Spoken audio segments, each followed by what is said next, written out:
Good afternoon, Off the Bench Sports family, here at East Ascension, home of the Spartans, with East Ascension boys basketball coach Barry Whittington Jr. Good evening, Coach. Good evening. Glad to be with you once again. Thank you for taking a moment in between middle school tryouts. Very appreciative of you giving your time. Let's get right down to it, because I think we've done enough interviews where they know who you are. Yeah, so I think they know who I am. Right. It's Coach Whit. Let's go in reverse.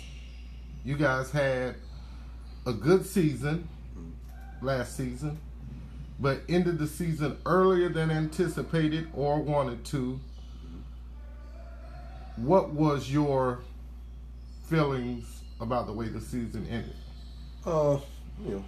Obviously it's disappointment. You go on as the number 5 ranked team in the state, played a pretty tough schedule heading into the playoffs, and we started the game off down 14 points, ended up losing by 13 or something like that. I can't remember the exact score. And just real disappointment of how we reacted to adversity. We didn't react very well to it. If we could have played the first half, we played the second half of the game, it might have been a different game. But by then it was too late. We had dug ourselves too deep of a hole.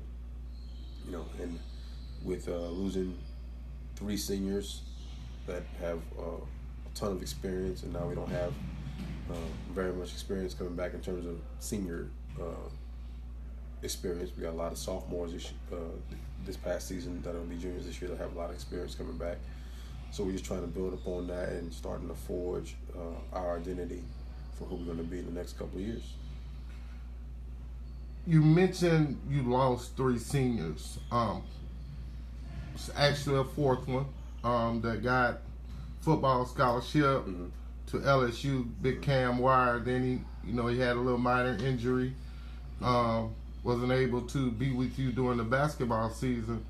Your relationship with those guys, how big was that for you? Well, that was the first group of kids that I coached when I got the job here at EA. And that first season with them, they were freshmen, and we played everybody. We played a really brutal schedule. We got our butts kicked. But the last 5 games in district, we went 4-1, lost to Catholic on a buzzer beater. And that part of the season was big and kind of catapulted us going to the next season. We made it to the top 28 the next year, lost in the second round again. But the relationship that I have with those guys was built over, years and hours of training and hanging out and just being around each other. And this new group is going to have to learn that too. And I talked to them about trust. Trust is built over time. I'm not going to just trust them because I have to. I'm going to trust them because they earned it. And I think they're going to have to learn how to trust me and trust what we have in store for them is going to be best for them. Going into the summer, what do you guys schedule like? We're going to be playing in Zachary Summer League, so we'll play there on Mondays, and then the rest of the week we'll lift and practice. And we'll be playing in several team camps on the weekends. We're going to New Iberia, not this coming weekend, but the weekend after next. Then we're off. Then we go to Madison Prep. We end at Episcopal's team camp. And we're also going to one-day shootouts at Southeastern and UNO in efforts to get some of the young guys some looks heading into their junior season. You're a coach that believes in scheduling a strong schedule. What's your thoughts behind that? As a coach, I don't want there to be any doubt of who I am or what my team is. And I think I saw a quote the other day. It says, "You don't know who you are until you're going through something," and that's how I approach scheduling. This upcoming season we're going to play Scotlandville again. We have Madison Prep on the schedule, White Castle, Walker. We're going to several tournaments that have high-profile programs in them, and it's really getting the kids to understand that to play at a certain level, you can't be afraid of competition. You have to be ready, and to be ready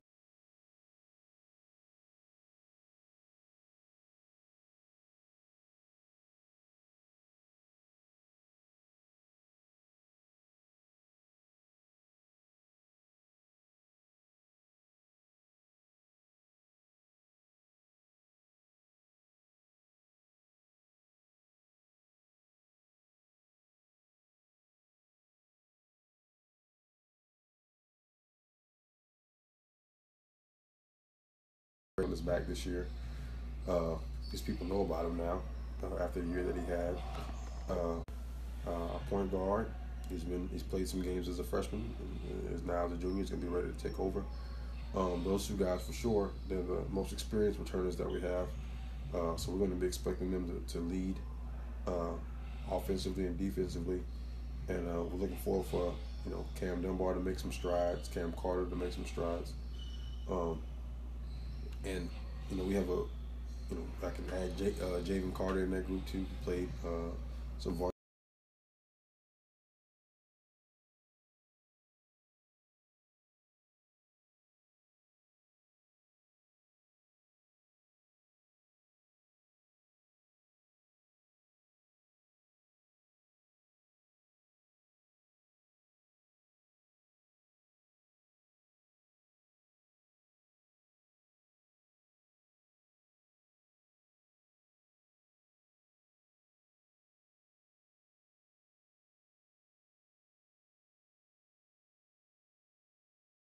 When scheduling your schedule, when you see the schedule, when you see the final schedule, what game do you point out and say, this is a game that I can't wait for us to compete in? I don't really know if I look at a specific game. I think I look at times of the year that I know that we need to be our best. Every game is important because you're playing towards a standard. So the more times you can play towards a standard, the better off you're going to be. We schedule for the kids, really. We want to give our kids the best platform to showcase their talents. So that's why we play, some of the teams in upper echelon. That's what we're striving to be. So I don't know if there's a specific game that I look forward to. I know there's a time of year that I really like to play in, and that's March. So that's going to be the goal, to just try to keep our head down. Not really so much worry about our record, but really worry about how we're going to play. Right. When I was at Donaldsonville, we lost 10 games that year, still made it to the top 28. So it wasn't about so much the record. It was really about putting some good games together towards the end of the season and playing really well as a team. One last question, Coach. You've been coaching now about 9-10 years? This is my 10th year. 10 years, sir? This will be my fifth, coming up on my 5th year as a head coach here. Right. Who are some of the guys that you look to as mentors and guys that you try to model your coaching strengths after? Growing up, I played basketball here and there. Some coaches that I looked up to. I guess the number one person I looked up to is Coach Harvey Adger. So on Twitter, the Advocate posted something like, I think in 43, he had missed a day of work in 43 years. Yes, that's what it was. 43 years. He had missed a day. That's amazing. That's, I don't know, that's a record or what. He had really good teams, and even his teams now, he may not have the talent he had, but he still has that passion. Right. And he still has kids that play a certain way. Right. And, as a young coach, you always want to have that stamp on your team that people understand. Like, that's a Glen Oaks team. When they say that, that's the type of respect they have for Coach Adger. Right. And I hope people say that about East Ascension. I want them to say that, that we have a brand of basketball that is identifiable, no matter which kids are wearing the jerseys, but we were playing to a certain standard and we're playing a certain way. So if I had to pick him, that'd be my number one guy. Then my old high school coach, Clinton Sampson, made a huge impact on my life as far as giving me a shot to play basketball, giving me the opportunity to be a leader in the program, and just being there and being honest with me. We talk about this all the time. There's times where I didn't play as much my sophomore year, and I was frustrated, but I never wanted to quit, because I loved the game. And he did a really good job of making sure that I stayed engaged and kept that passion. Right, and that is something that you model to your kids now. Yeah, I think the kids now are a little bit different. They don't understand the passion so much. I don't know really what the kids love. I mean, I know they like things, but I loved basketball because I loved it. Right. I didn't love it because what it could do for me. I loved it because the game was fun, and it was a challenge for me to get better every day. I think some guys and it's not just my own kids, just looking around the culture of kids now, they only love it if they're good at it. You know, I wasn't very good at basketball. I was an average basketball player. I had to work really hard to be there. But I love the game. I'm still coaching. It's still a major part of my life. So I try to impart those things and let them know that, you know, this game can be good to you if you're good to it. Right. You know, it's a beautiful game. It's a popular game. A lot of people... This game is weird in a sense that the thing that makes it the most... what's the word I'm looking for? Approachable, or things that people want to watch, is most people feel like they can do it. Right. Not really the truth, but most people think they can. You know, football, most people know they ain't going out there and get tackled. Baseball, everybody knows it's hard as heck to hit a baseball. Right. And be good at it. But, you know, most people can identify with being able to play basketball, shoot some hoops around their house and stuff like that. And it's a beautiful, it's a game that means a lot to me. To my family, of course. So, you know, if kids don't have that same passion, then we don't speak the same language, so we're going to have a hard time understanding one another. Right. I definitely have to agree with you. Growing up during my era of life, 70s, 80s, we played in the backyard. Yeah. You know, you had goals mounted on the tree. Yeah. And if it rained, you didn't get to play, so we had to...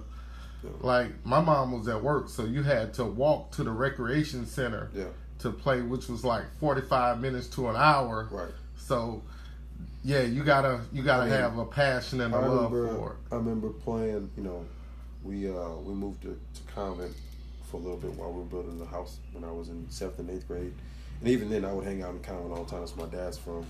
And I can remember playing at the park. And the park had one goal. It had no nets, and the rim was bent down.